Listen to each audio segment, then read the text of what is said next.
오늘은 우리 예수님께서 가르쳐 주신 기도 네 번째 청원에 대해서 한번 살펴보겠습니다. 첫 번째 청원은 우리 하늘에 계신 하나님 아버지의 이름이 거룩히 여김을 받게 해달라라고 하는 청원이었습니다. 우리가 하나님과 세상을 향한 태도를 통해서 하나님의 이름이 거룩해질 수 있다, 하나님의 이름이 드러날 수 있다라고 말씀을 드렸습니다.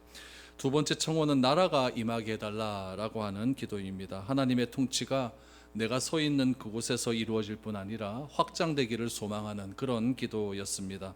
그래서 이미 임한 하나님 나라와 아직 임하지 않는 하나님 나라를 적극적으로 구하는 그런 기도가 우리 두 번째 청원이었습니다.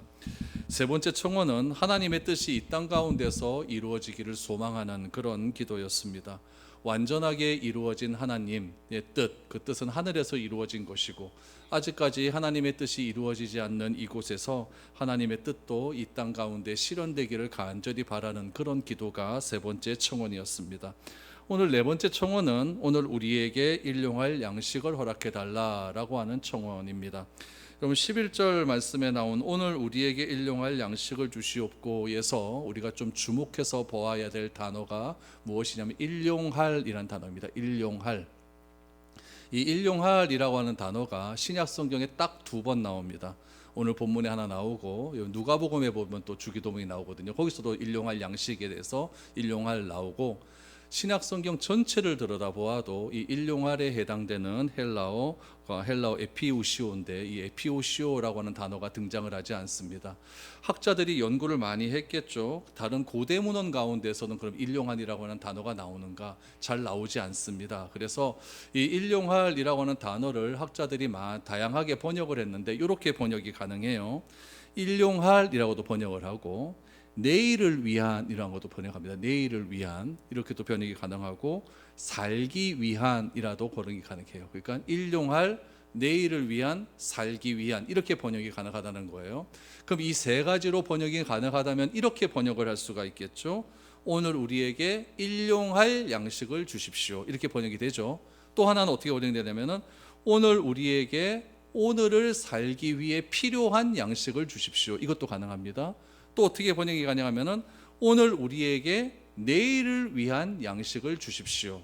이렇게도 번역이 가능하다는 거예요. 이렇게 세 가지로 번역이 가능한데 이 세 가지 번역에 공통점이 있습니다. 무슨 공통점이냐면은 하나님께서 우리 일용할 양식의 공급자라는 거예요.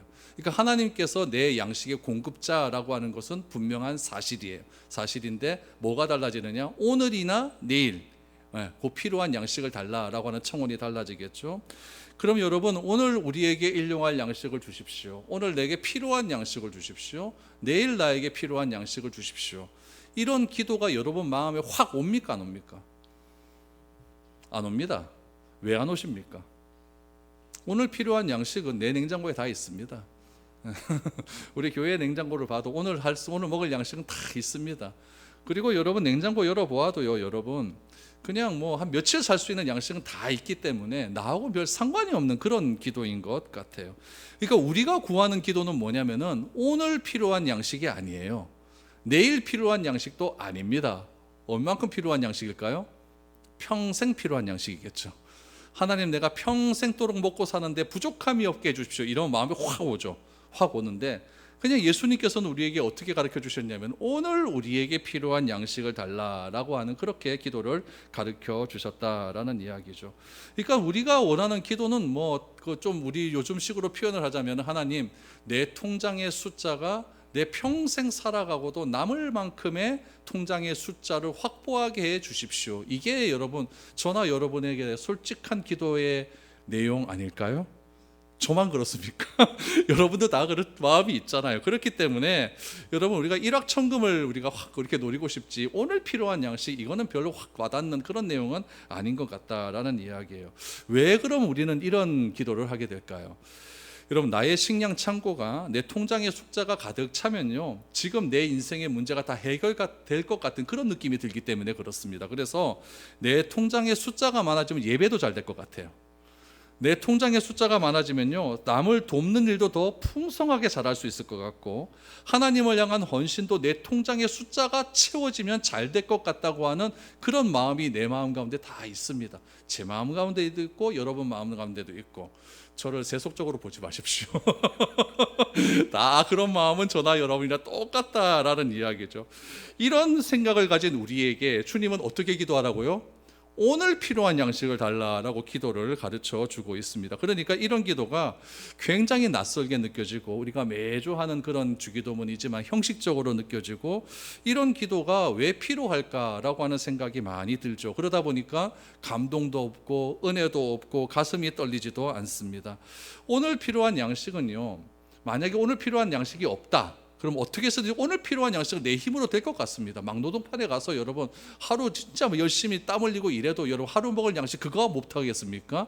그렇게는 할 수 있을 것 같아요. 그러면 예수님께서 이런 생각을 하는 우리의 생각 아실까요? 모르실까요? 알고 있어요. 알고 있으면서 왜 이런 기도를 하라고 말씀을 하실까요? 여러분, 예수님께서 사셨던 그 1세기의 유대 지방을 가만히 생각을 해보면은 극도로 빈곤 상태에 있는 몇 소수의 사람을 빼고는 그때 당시 사람들도 대다수는요, 며칠을 버틸 수 있는 양식은 다 가지고 있었습니다. 이런 상황을 아시는 주님께서 그 당시의 제자들에게 또 사람들에게 오늘 필요한 혹은 내일 필요한 양식을 달라라고 가르쳐 주신 이유는 무엇일까요? 우리가 그 이유를 오늘 성경을 통해서 한번 찾아보았으면 좋겠습니다. 그 해답을 항상 우리는 찾기 위해서는 일의 근원이 되시는 창세기를 보셔야 됩니다. 우리 창세기 2장 8절을 보시죠. 여호와 하나님이 그 땅에서 보기에 아름답고 먹기에 좋은 나무가 나게 하시니 동산 가운데는 생명나무와 선악을 알게 하는 나무도 있더라. 잘 기억하세요. 또 한 군데 더 볼게요. 창세기 2장 15절에서 17절. 여호와 하나님이 그 사람을 이끌어 에덴 동산에 두어 그것을 경작하며 지키게 하였고, 여호와 하나님이 그 사람에게 명하여 이르시되 동산 각종 나무의 열매는 내가 임의로 먹되 선악을 알게 하는 나무의 열매는 먹지 말라. 내가 먹는 날에는 반드시 죽으리라 하시니라. 여기서 우리가 조금 자세히 좀 살펴보아야 될 것이 무엇이냐면은, 하나님께서 아담과 하와에게 평생 먹고도 남을 수 있는 양식을 주신 것처럼 보입니다. 동산에 많은 나무의 열매가 있었다고 하지 않습니까? 그 나무 열매 내가 너에게 다 줄게 라고 하는 것은 아담과 하와는 평생 먹을 수 있는 양식이 다 구비되어 있다라고 생각할 수 있는 거예요. 그런데 에덴 동산에서 살아가는 최초의 사람은요, 어려움이 없이 오늘과 내일 먹을 수 있는 풍요로운 양식을 가지고 살아간 것은 분명하게 맞습니다. 그러나 여기서 주목해야 될 것은 무엇이냐면은, 에덴 동산에서의 그 풍요로움이 어떻게 이루어지는가가 중요한 거예요. 여러분, 에덴 동산에서 아담과 하와가 풍요를 누리기 위한 조건이 있어요. 그 조건이 무엇이냐면은 하나님 말씀의 순종입니다. 그 순종이 뭐예요? 오늘 17절 보니까 선악을 알게 하는 나무의 열매는 먹지 말라. 요것에 순종을 할 때에 동산 나무의 열매는 다 낼 거예요. 근데 순종을 안 하면은 그 열매가 다 빼앗긴다라고 하는 그런 의미가 있는 것이죠. 그러니까 만약에 이 17절의 말씀을 어긴다면은 더 이상 낙원의 풍요로움은 허락되지 않는다라고 하는 것이 하나님께서 아담과 하와에게 에덴 동산의 풍요로움을 허락하신 조건이었습니다. 이해가 되죠? 그렇게 되는 겁니다. 그러므로 에덴 동산에서 먹을 것이 아무리 넘친다 할지라도 그 풍요로움이 풍요로울 수 있는 이유는 순종이 전제될 때 풍요로울 수가 있는 거예요. 그럴 때 하나님의 형상대로 지음받은 인간이 그 풍요로움을 누릴 수 있는 축복을 누릴 수가 있게 되는 것이죠. 그러므로 아담과 하와는 그때 살아갈 때 늘 이 사실을 기억하는 거예요. 저 나무의 열매만 안 먹으면은 이 풍요로움은 다 내가 누릴 수 있는 복이야. 이렇게 생각을 할 수가 있는 것이죠. 그러니까 아담과 하와는 자기가 하나님이 아니거든요. 자기는 하나님이 아니라는 사실을 분명히 알고 있었고, 그들이 생명을 스스로 유지 못한다라고 하는 것은 어디서 볼 수가 있냐면은, 저 동산 나무의 실과의 생명나무의 열매를 내가 먹지 않을 때만 이 풍요로움이 나에게 주어지기 때문에 그 풍요로움을 내가 먹어야만 생명이 유지될 수 있는 것 아니겠습니까? 그러니까 나의 생명은 어디에 달려있다? 순종에 달려있는 거예요.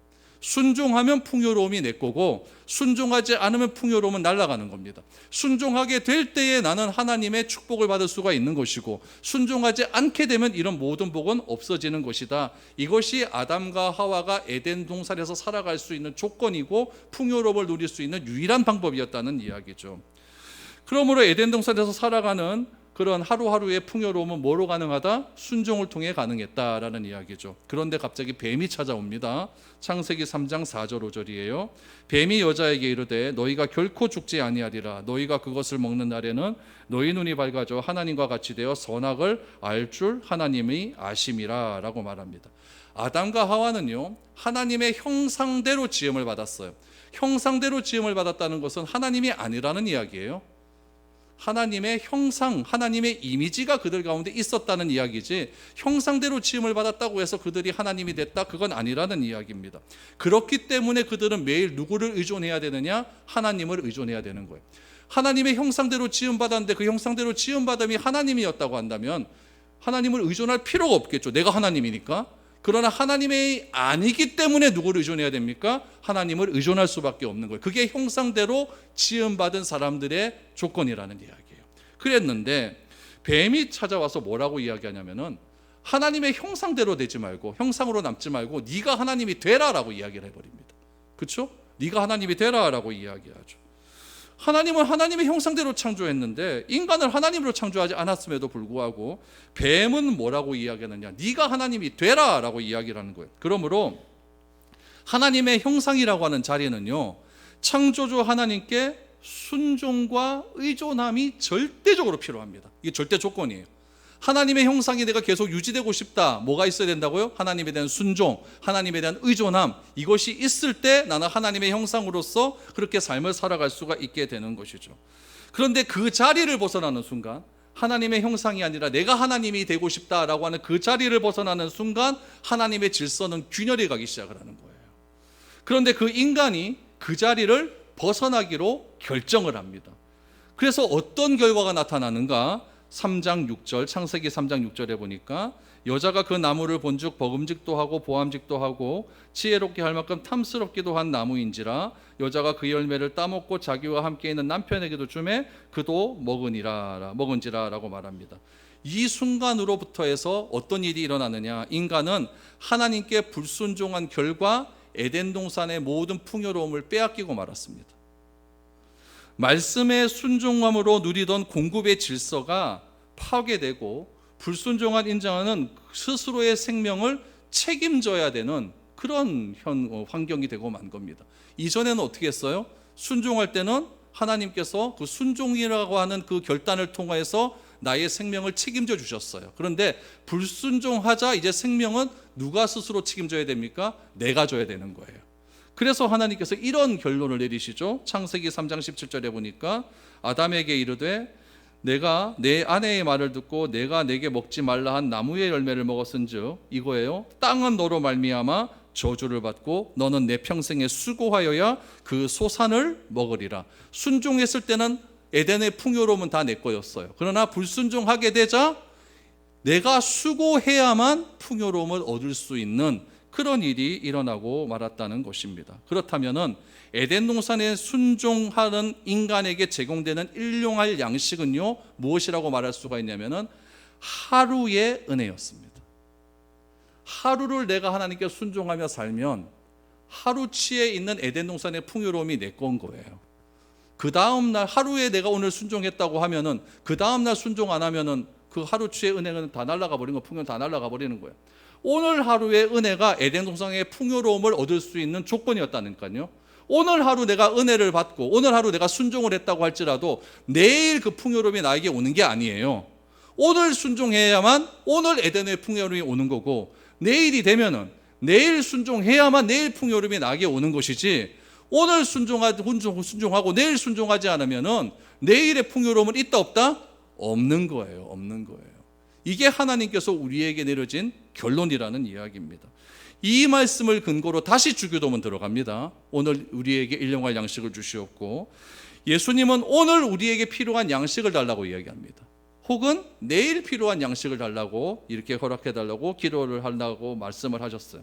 그러면은 오늘 혹은 내일 우리에게 필요한 작은 양식을 달라고 기도하는 것은 빈곤의 상태를 말하는 건 아니거든요. 내가 오늘 하루 안 먹는다고 죽지는 않습니다. 그러니까 아예 막 내가 굶어 죽고 그런 상태를 말하는 것 아니에요.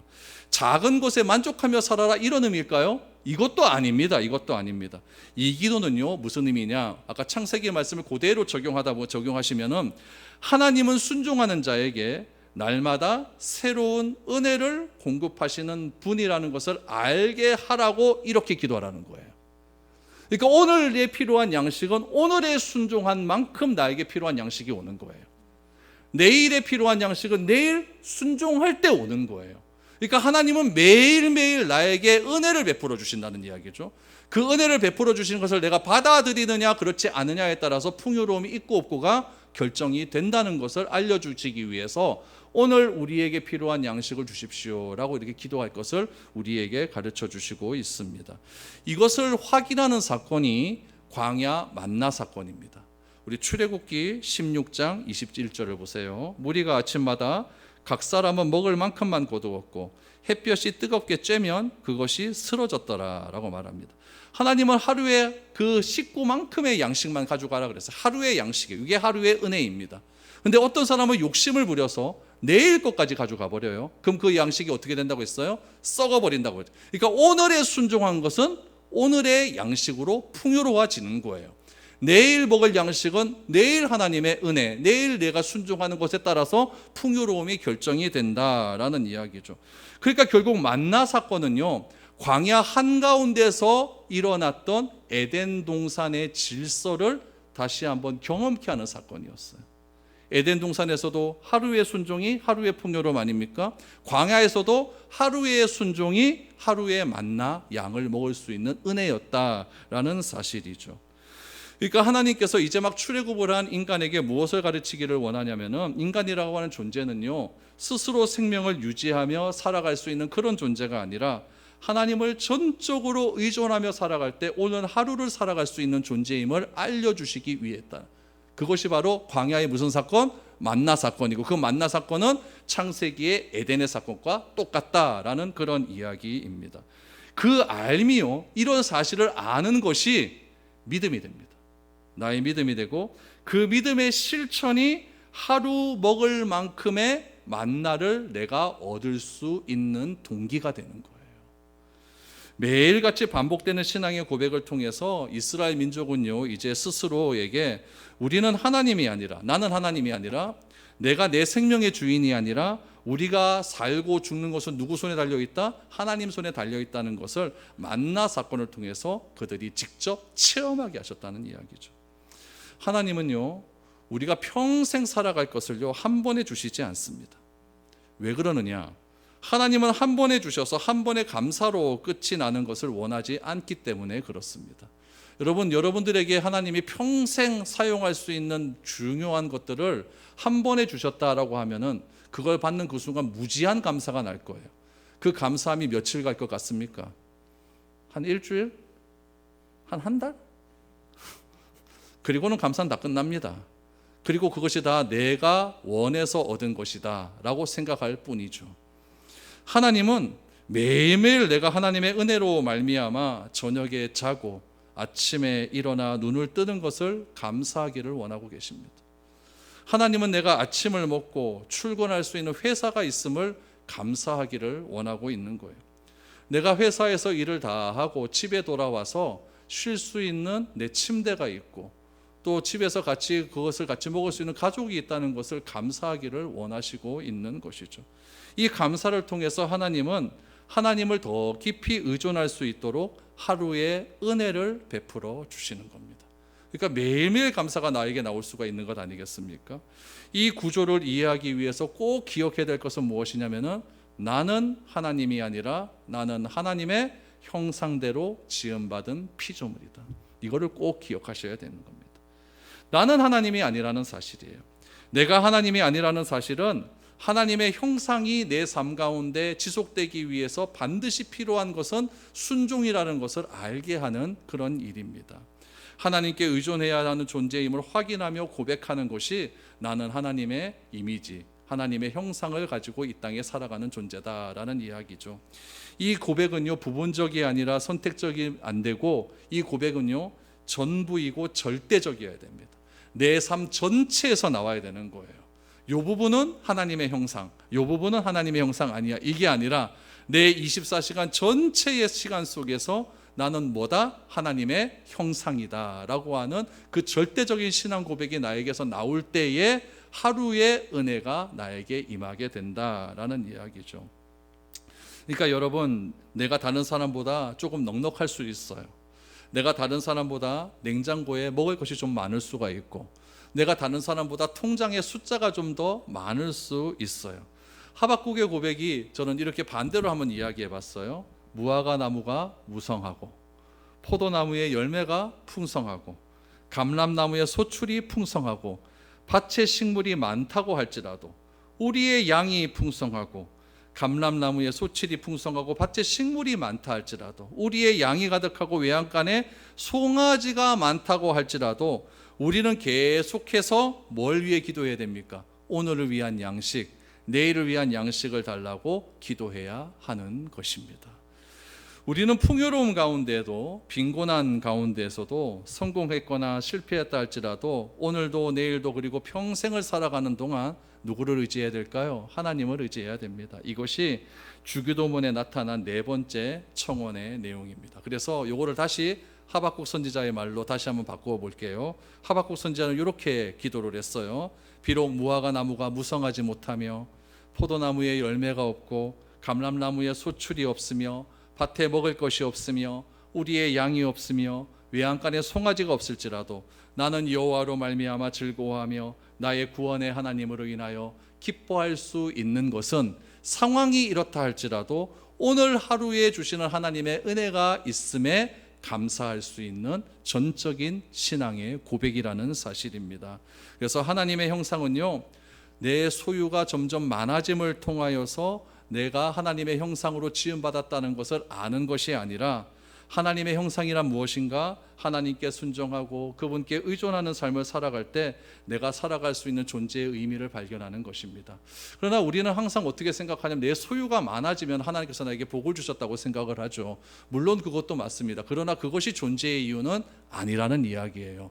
하나님의 형상은요, 소유의 풍족함으로 드러나진 않습니다. 하나님의 형상이라는 것은 내 소유로 나타나는 것이 아니라 내가 하나님 앞에 어떤 태도를 보이느냐에 따라서 하나님의 형상이 나타날 수도 있고 그렇지 않을 수도 있고, 하나님의 형상이 나타날 때에 우리는 오늘 하루에 일용할 양식을 하나님의 은혜로 받을 수가 있는 것입니다. 그래서 잠언에 보면은 이런 기도가 있어요. 잠언 30장 8절 9절에 보면, 곧 헛된 것과 거짓말을 내게서 멀리 하옵시며 나를 가난하게도 마시옵고 부하게도 마시옵고 오직 필요한 양식으로 나를 먹이시옵소서. 혹 내가 배불러서 하나님을 모른다 여호와가 누구냐 할까 하오며, 혹 내가 가난하여 도둑질하고 내 하나님의 이름을 욕되게 할까 두려워함이니이다. 여러분, 이 말씀은요, 하나님께서 내 소유의 양을 조절해 달라 이런 기도가 아니에요. 이렇게 기도하면 굉장히 오해하는 겁니다. 이거는 무엇이냐면은 하나님을 내 소유의 문제 때문에 떠나지 않게 해달라고 하는 간청의 기도예요. 하나님 내 소유가 많아지면 하나님을 안 떠가고, 내 소유가 적어지면 하나님을 떠날까? 이게 아니라, 소유의 많고 적음에 따라서 내가 하나님을 믿고 안 믿고 그게 결정하는 것이 아니라, 소유가 많고 소유가 적다 할지라도 절대로 나를 하나님 떠나지 않게 해달라고 하는 간절한 지혜자의 청원이었음을 우리는 기억해야 됩니다. 여러분, 오늘 우리에게 일용할 양식을 달라라고 하는 청원은요, 결핍의 기도가 아니에요. 무엇의 기도일까요? 신뢰의 기도예요. 오늘 하나님께서 나에게 내가 순종함을 통하여서 은혜를 베품을 통해서 오늘 하루를 살아갈 수 있는 풍성함을 그렇게 허락해 주신다. 그 풍성함을 나는, 그 하나님을 나는 믿고 있습니다. 왜요? 나는 하나님의 형상이니까. 이것을 내 평생에 지속해달라고 하는 기도가 오늘 우리에게 일용할 양식을 주시옵고라고 하는 기도의 참된 의미입니다. 오늘 주시는 은혜를 기억할 수 있기를 바랍니다. 그래서 오늘 주신 은혜를 가지고 오늘만 살아가시고, 내일 주신 은혜는 내일 주실 은혜를 가지고 내일 살아가시고 그 다음날 주신 은혜는 그 다음날 가지고 그렇게 살아가셔서 오늘 가진 것 갖고 평생 우라먹지 마시고 오늘의 은혜는 오늘 족하다라고 하는 그런 믿음을 가지고 여러분 그렇게 하루하루를 살아갈 수 있는 저와 여러분이 되었으면 좋겠습니다. 주기도문 이렇게 들으니까 좀 심각해지죠. 그러니까 주기도문에 나타나는 건 하나님의 뜻을 잘 발견할 수 있는 저와 여러분이 될 수 있기를 바랍니다.